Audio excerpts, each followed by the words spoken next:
अस्सलाम वालेकुम। आज हम स्टार्ट करने लगे हैं स्किन पैथोलॉजी फ्रॉम पैथोमा। तो उसमें सबसे पहले स्किन के फंक्शन देख लेते हैं। स्किन के फंक्शन में प्रोटेक्शन होती है, ठीक है, सेंसेशंस के लिए होते हैं, टच वगैरह के लिए। इसके अलावा एक्सक्रीशन, अब्जॉर्प्शन, बॉडी टेम्परेचर को रेगुलेट करते हैं। सबसे इंपॉर्टेंट इसका फंक्शन है प्रोटेक्शन देते हैं against environmental insults and fluid loss, ठीक है। 3 इसकी लेयर्स होती हैं, एपिडर्मिस होती है, डर्मिस होती है और हाइपोडर्मिस होती है, ठीक है। सबसे ऊपर वाली एपी, सेंटर वाली डर्मिस और उससे नीचे वाली हाइपोडर्मिस, ठीक है। हाइपोडर्मिस में सबक्यूटेनियस टिश्यू होता है जिसमें फैट होता है, ठीक है।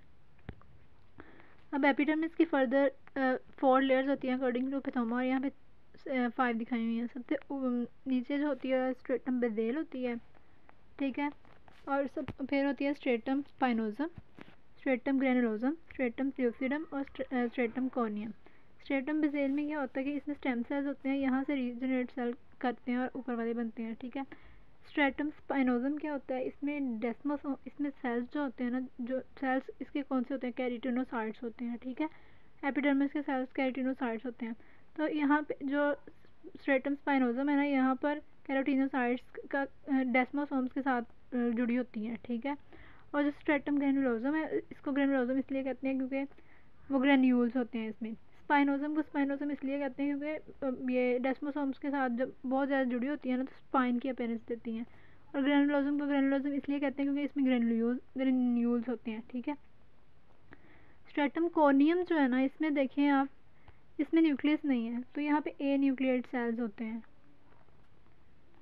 नेक्स्ट डर्मिस की बात कर लेते हैं। तो डर्मिस में क्या होता है, कनेक्टिव टिश्यू होते हैं, नर्व एंडिंग्स होते हैं, नर्व एंडिंग्स होती हैं। इसके अलावा ये सारी नज़र आ रही हैं, ये नर्व एंडिंग है, ये हेयर फॉलिकल है, ये ब्लड वेसल्स हैं, ठीक है। ब्लड वेसल्स लिम्फेटिक्स होते हैं इसमें। इसके अलावा इसमें हेयर फॉलिकल्स वगैरह होते हैं।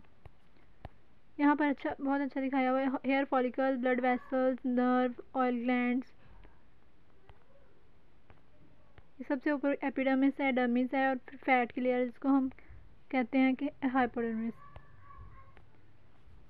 अब हम पढ़ते हैं इन्फ्लेमेटरी डर्माटोसिस। उसमें सबसे पहले एटोपिक डर्माटाइटिस की बात करते हैं। एटोपिक को एक्जिमेटस डर्माटाइटिस भी कहते हैं। ये एटोपिक डर्माटाइटिस की प्रेजेंटेशन है। इसमें टाइप 1 हाइपर सेंसिटिविटी हो जाती है, ठीक है। ज़्यादातर फेस और फ्लैक्स सरफेस को इन्वॉल्व करती है और एसोसिएशन होती है with the asthma and allergic rhinitis. इसके बाद हम बात करते हैं कॉन्टैक्ट डर्माटाइटिस की। कॉन्टैक्ट डर्माटाइटिस में किसी भी एलर्जन की वजह से हो सकता है, ठीक है। जो एटोपिक डर्माटाइटिस है ना, उसमें टाइप 1 हाइपर सेंसिटिविटी होती है, जबकि जो कॉन्टैक्ट डर्माटाइटिस है उसमें टाइप 4 हाइपर सेंसिटिविटी होती है। और जो कॉन्टैक्ट डर्माटाइटिस है उसके ट्रीटमेंट में हम तो एक तो एजेंट को रिमूव करेंगे ना, जो भी एलर्जन है। दूसरा हम इसको कॉर्टिकोस्टेरॉइड्स देंगे। नेक्स्ट हम बात करते हैं एक्नी वल्गैरिस की। एक्नी वल्गैरिस में ना 3 स्टेजेस होती हैं। कोमिडोन्स बनते हैं, पस्ट्यूल्स बनते हैं और नोड्यूल्स बनते हैं। जो ब्लैक हेड्स होते हैं और वाइट हेड्स होते हैं उसको हम कहते हैं कोमिडोन्स। और इसके बाद पस इन्फ्लेमेशन स्टार्ट हो जाती है, उसमें पिंपल्स जिसको हम जनरली कहते हैं उसको पस्ट्यूल्स कहते हैं, और अल्टीमेटली वो नोड्यूल्स बन जाते हैं, ठीक है। अब बनते कैसे हैं, बनते क्यों हैं?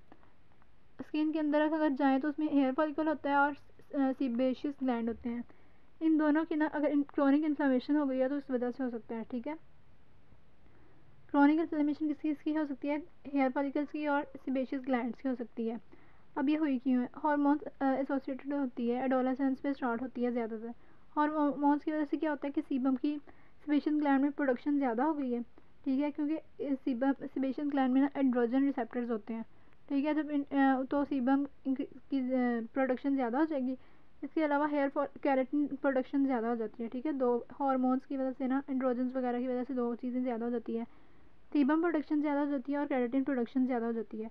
अब इनकी वजह से क्या होता है कि फॉलिकल्स ऊपर से ब्लॉक हो गए हैं, ठीक है। फॉलिकल्स ब्लॉक हो गए हैं, जब फॉलिकल्स ब्लॉक हो जाते हैं तो फिर बन जाते हैं ब्लैक हेड्स और वाइट हेड्स बनते हैं पहले, फिर ब्लैक हेड्स बन जाते हैं। और इन दोनों को हम मिला के कहते हैं कोमिडोन्स। ये दिखाया हुआ ऊपर से जब ब्लॉकेज हो जाती है स्किन की तो उसको हम कहते हैं वाइट हेड्स, और जब ऊपर से स्किन की लेयर ऊपर उतर जाती है वो बन जाते हैं ब्लैक हेड्स। उसके बाद पेप्यूल्स बनते हैं और पस्ट्यूल्स बनते हैं, ठीक है। फिर इन्फ्लेमेशन स्टार्ट हो जाती है वहाँ पर। अब ऊपर से स्किन उतर गई तो ब्लैक हेड्स बन गए, वहाँ पे अब इन्फेक्शन हो सकता है। पी एक्नी बैक्टीरिया होते हैं, प्रोपियोनी बैक्टीरियम एक्नीज का इन्फेक्शन हो गया तो वो क्या करते हैं, लाइपेजेस प्रोड्यूस करते हैं। ये लाइपेजेस सीबम को तोड़ते हैं, सीबम को तोड़ते हैं फैटी एसिड्स में। ये फैटी एसिड्स की वजह से क्या हो जाता है, वहाँ पे पस बन जाती है, जिसको पस्ट्यूल और नोड्यूल फॉर्म कहते हैं। ठीक है, पहले पप्यूल्स बन गए, फिर पस्ट्यूल्स और फिर नोड्यूल्स बन जाते हैं। ट्रीटमेंट के लिए हम दो चीज़ें यूज़ करते हैं, बेंजोइल पेरोक्साइड यूज़ करते हैं, पेरोक्साइड यूज़ करते हैं, और इसके अलावा विटामिन ए डेरिवेटिव्स यूज़ करते हैं। पर बेंजोइल पेरोक्साइड इसलिए एंटी माइक्रोबियल के तौर पे यूज़ करते हैं, और विटामिन ए डेरिवेटिव यूज़ करते हैं ताकि केराटिन की प्रोडक्शन कम हो। ब्लैक हेड्स ऐसे नज़र, ये ब्लैक हेड्स की प्रेजेंटेशन है, और ये वाइट हेड्स की प्रेजेंटेशन है, और ये ब्लैक हेड्स की। ये दिखाया हुआ है हेयर फॉलिकल था, फिर उसमें प्लग बन गया, वाइट हेड्स बने और फिर ब्लैक हेड्स बन गए। नेक्स्ट हम बात करते हैं सोरियासिस की। ठीक है, सोरियासिस क्या होता है, ये सोरियासिस दिखाया हुआ है, इसमें क्या होता है, पिंक कलर के ना सैल्मन कलर कहा हुआ है पिंकिश को, पिंकिश सैल्मन कलर के ना प्लेक्स बनते हैं, वेल सर्कमस्क्राइज्ड होते हैं, और इसके ऊपर ना सिल्वरी स्केल होते हैं, ये नज़र आ रहे हैं सिल्वरी स्केल। ये एक्सटेंसर सरफेस पे होते हैं और स्कैल्प पे होते हैं। जो एटोपिक डर्मेटाइटिस था वो इन्वॉल्व कर रहा था फेस और फ्लेक्सर सर्फेसिस को, और जो सोरियासिस है ना वो एक्सटेंसर और स्कैल्प को इन्वॉल्व कर रहा है। इसमें ना पिटिंग ऑफ नेल्स हो जाती है, इस तरह पिटिंग ऑफ नेल्स हो जाती है, और ये होता क्यों है, क्योंकि केराटिनोसाइट की ना एक्सेसिव प्रोलिफरेशन की वजह से हो जाता है।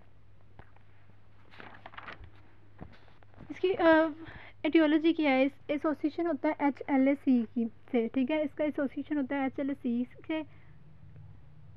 हिस्टोलॉजी इसकी अगर हम देख लें तो इसमें एक तो ये सबसे ऊपर है, ये जो सारी ऊपर वाली लेयर है इसको हम एपिडर्मिस, और इससे इस लाइन से नीचे नीचे डर्मिस है। ठीक है, और डर्मिस में पेप्यूल्स हैं, पेपिल्ला बने हुए हैं, डर्मल पेपिल्ला।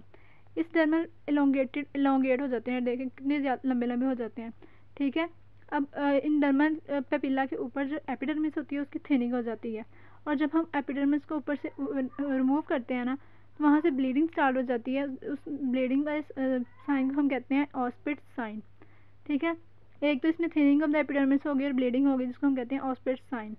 इसमें ना स्ट्रेटम, ये एपिडर्मिस की जो लेयर्स होती हैं, उस एपिडर्मिस में ना सबसे जो स्ट्रेटम कॉर्नियम था उसमें ए न्यूक्लियेट सेल्स थे, लेकिन यहाँ पर ना न्यूक्लियेट सेल्स होते हैं। ठीक है, न्यूक्लियस इनका रिमूव नहीं होता, न्यूक्लियस इनका रिमूव नहीं होता, ए न्यूक्लियेट सेल्स रिटेंशन हो जाती है और हाइपर कैराटोसिस हो जाती है। ठीक है, हाइपर कैराटोसिस को कहते हैं पैरा कैराटोसिस। इसके अलावा एपिडर्मिस का हाइपरप्लेजिया हो गया, कैराटिन प्रोडक्शन ज़्यादा हो गई है, जिसको हम पैरा कैराटोसिस कह रहे हैं। एपिडर्मिस का हाइपरप्लेजिया हो गया, जिसको हम एकैंथोसिस कह रहे हैं। इसके अलावा ना न्यूट्रोफिल्स कलेक्शन, एक तो स्ट्रेटम कॉर्नियम में न्यूक्लियाई रह जाते हैं, जिसको ठीक है ए न्यूक्लियेट नहीं सेल्स होते हैं। दूसरी बात है स्ट्रेटम कॉर्नियम में न्यूट्रोफिल्स की कलेक्शन हो जाती है, उसको हम कहते हैं मोनो माइक्रो एब्सेसिस। ट्रीटमेंट के लिए इसमें हम कॉर्टिकोस्टेरॉइड्स देंगे, यूवी लाइट देंगे विद पोर्सलिन इसलिए देंगे ताकि यूवी लाइट की एब्जॉर्प्शन हो सके। ठीक है, कॉर्टिकोस्टेरॉइड्स देंगे, यूवी लाइट विद पोर्सलिन, इसके अलावा इम्यून मॉड्यूलेटिंग थेरेपी कराएंगे। नेक्स्ट हम बात करते हैं लाइकन प्लानस की। लाइकन प्लानस, ये लाइकन प्लानस दिखाया हुआ है, इसके लिए आपको 4P याद रखने की ज़रूरत है। 4 पहला प्रोरेटिक होता है, प्लेनर होते हैं, पॉलीगोनल होते हैं और पर्पल होते हैं। प्रोरेटिक, प्लेनर, पॉलीगोनल और पर्पल। ठीक है, इसके ऊपर ना वाइट लाइंस होती हैं, रेटिकुलर वाइट लाइंस होती हैं, जिसको हम कहते हैं विकम स्ट्राया। ज़्यादातर इन्वॉल्व करते हैं रिस्ट को, एल्बो को और ओरल म्यूकोजा को। स्पेसिफिकली अगर ओरल म्यूकोजा इन्वॉल्व हो तो इसको हम कहते हैं विकम स्ट्राया। हिस्टोलॉजी अगर इसकी हम देखें तो ये 60 अपेरेंस आती है इसमें। डर्मल और एपिडर्मल जंक्शन पर ना, डर्मल और एपिडर्मल जंक्शन पर इन्फ्लेमेशन होती है, उसकी वजह से 60 अपेरेंस आती है। ठीक है, ये देखें तो इस तरह की बहुत वाज़ेह अपेरेंस 60 अपेरेंस आती है इसमें। एटियोलॉजी इसकी अननोन है, एसोसिएशन होता है इसका chronic hepatitis C virus infection से।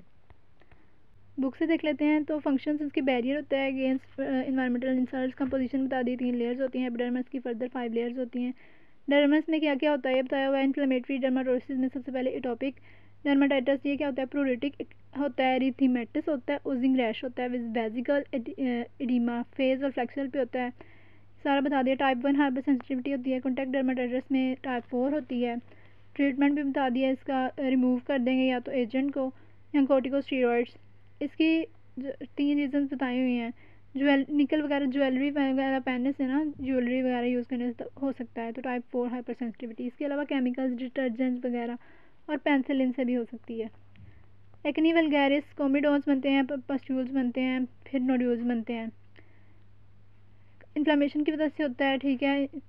फिर इन्फ्लामेशन की वजह से कोमिडोन्स बनते हैं। इन्फेक्शन होगा तो फिर पस्ट्यूल्स बन जाएंगे। ट्रीटमेंट में विटामिन ए और बेंजोल पेरोक्साइड है। सोरियासिस में वेल सर्कमस्क्राइज्ड सैल्मन कलर प्लेक्स बनते हैं। सिल्वर स्केल्स होते हैं जिसमें एक्सटेंसर और स्कार्प को इन्वॉल्व करते हैं। पेटिंग ऑफ नील्स होती हैं। इसके अलावा इसमें क्यों है केराटिनोसाइट की एक्सेसिव प्रोलिफरेशन हो जाती है। HLA-C के साथ एसोसिएशन है इसका, और जो लाइकन्स प्लेनस है उसका हेपेटाइटिस C के साथ एसोसिएशन है। हिस्टोलॉजी में इसकी एकेंथोसिस होगा, पैराकेराटोसिस होगा, न्यूट्रोफिल्स आएंगे जिसको हम मोनोमाइक्रोएब्सेसिस कहते हैं। इसके अलावा एपिडर्मिस की थिनिंग हो जाएगी, डर्मा पेपिला एलोंगेट हो जाएंगे। एपिडर्मिस उतारेंगे तो ब्लीडिंग होगी जिसको हम ऑस्पिट साइन कहते हैं। ट्रीटमेंट में कॉर्टिकोस्टेरॉइड्स देंगे, यूवी लाइट देंगे, इम्यूनोमॉड्यूलेटिंग थेरेपी देंगे। लाइकन प्लेनस में 5 पीज हैं। प्लूरिटिक होते हैं, प्लेनर होते हैं, पॉलीगोनल होते हैं और पर्पल होते हैं। इसमें वाइट लाइंस होती हैं जिसको हम विकम स्ट्राया कहते हैं। रिस्ट एल्बो ओरल पे म्यूकोजा को इन्वॉल्व करते हैं। अगर ओरल इन्वॉल्वमेंट है तो उसको हम विकम स्ट्राया कहते हैं। हिस्टोलॉजी में 60 होते पेरेंट्स आती है। टियोलॉजिस्ट की अननोन है, एसोसिएशन है with the chronic hepatitis C। Blistering dermatitis हम नेक्स्ट पार्ट में पढ़ते हैं। Thank you.